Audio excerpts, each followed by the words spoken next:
গাছের গোড়া যাওয়ার পরে নবীজিকে চাদর লেসে কেবল শোয়াবে, চাদর লাস্টে দিলি আমার আল্লাহ পাকের পক্ষ থেকে ওই মরা গাছটা জীবিত হয়ে পাতা দিয়ে নবীজিকে ছায়া দিতে 1 সেকেন্ড দেরি করেন না।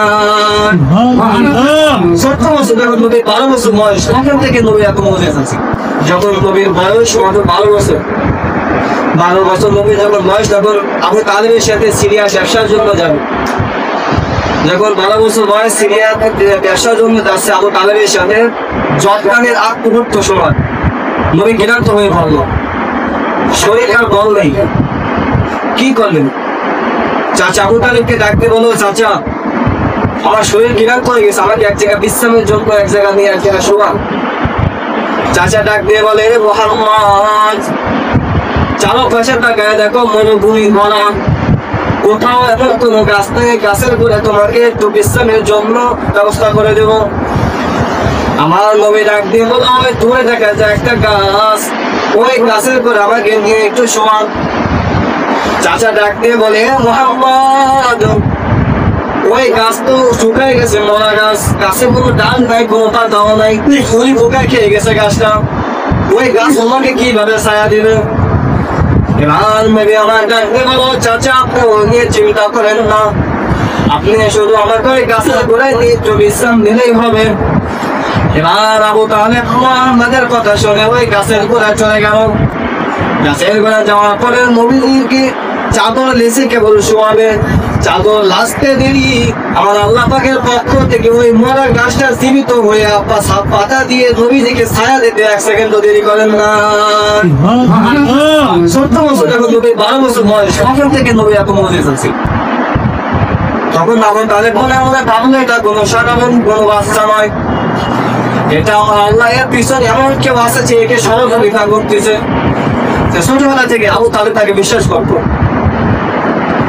একদিন গেলাম, তবে 16 বছর বয়সে অনেক খিদা লাগছে পেটে, অনেকদিন কিছু খায় না, অনেক ক্ষুধা লাগে।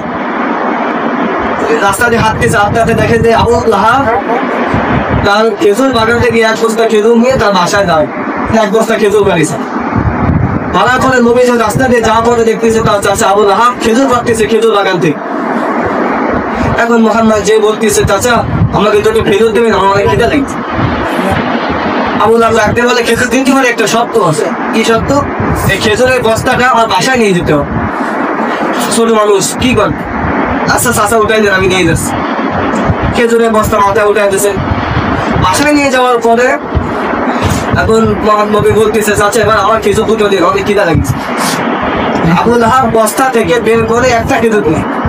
কোথা থেকে? বস্তা 1 বস্তা খেজুর, সেখান থেকে বের করে একটা খেজুর দিয়েছে। এখন নবী ডাকতে বলো, চাচা আপনার তো দুটো খেজুর দেওয়ার কথা, একটা দিচ্ছেন কেন? বলে, চুপ করো, যেটা দিচ্ছি সেটা নিয়ে খুশি থাকো। নবী ডাকতে বলতেছে, আপনি তো বলছেন 2টা দেবেন, আমার পরে খিদা লেগেছে, আমাদের 2টাই দেব। সে বলার পরে আবু লাহাব একটা চড় মারে নবীজির কান, চড় মারার পর নবীজি কান্না করতে করতে চলে যায়। চলে যাওয়ার পরে আল্লাহর কি রহস্য, যে বস্তা দিয়ে নবীজিকে একটা খেজুর বার করতেছে, নবীজি যাওয়ার পরে আবু লাহাব বস্তা হাত দিয়ে দেখে সব খেজুর পাথর হয়ে গেছে, সব খেজুর পাথর হয়ে গেছে। কি অদ্ভুত! চল মারিছে কারে? আল্লাহ দোষ করে। আল্লাহ কি বসে থাকে? আল্লাহ বসে থাকে না। সেই নবীর উম্মত আমরা, সেই নবীর উম্মত আমরা। অন্য নবীরা পর্যন্ত এই নবীর উম্মত হওয়ার জন্য প্রার্থনা করেছে, চোখের পানি ফেলাইছে, আল্লাহ আমাকে যদি নবী না বানাইয়া শেষ নবীর উম্মত বানাইতা। কিন্তু আমরা কোনো দোয়া করেছি আল্লাহর কাছে? কোনো প্রার্থনা করেছি? কিছু করি নাই। বিনা দোয়ায় বিনা পরিশ্রমে সেই নবীর উম্মত হয়েছিল। কিন্তু উম্মত হলেই কি উম্মত হয়ে গেলাম? উম্মত হতে গেলে উম্মতের মতো আমাদের জীবনটা চালাইতে হবে। কত সময় কিছু বলছিলাম, রাস্তা বলতে পারিনি। যে রাস্তা দিয়ে যদি একটা পুলিশ হেঁটে যায়, ওকে দেখলে মনে হয় যে ও পুলিশ। যদি সেনাবাহিনী হেঁটে যায়, ও দেখলে মনে হয় যে ও সেনাবাহিনী। যদি র্যাব হেঁটে যায়, মনে হয় যে ও একজন র্যাব। কেন? ওর শরীরে একটা ড্রেস আছে, এই ড্রেস পরে যদি ও হাঁটে, মনে হবে যে একজন পুলিশের ড্রেস, ওটা একজন পুলিশ। ঠিক সেমনি ভাবে আমরা রাস্তা দিয়ে যখন হাঁটবো, তখন মানুষজন আমাদেরকে দেখলে মনে করে যেন বলতে পারে যে একজন পার্বতী ইনশাআল্লাহ।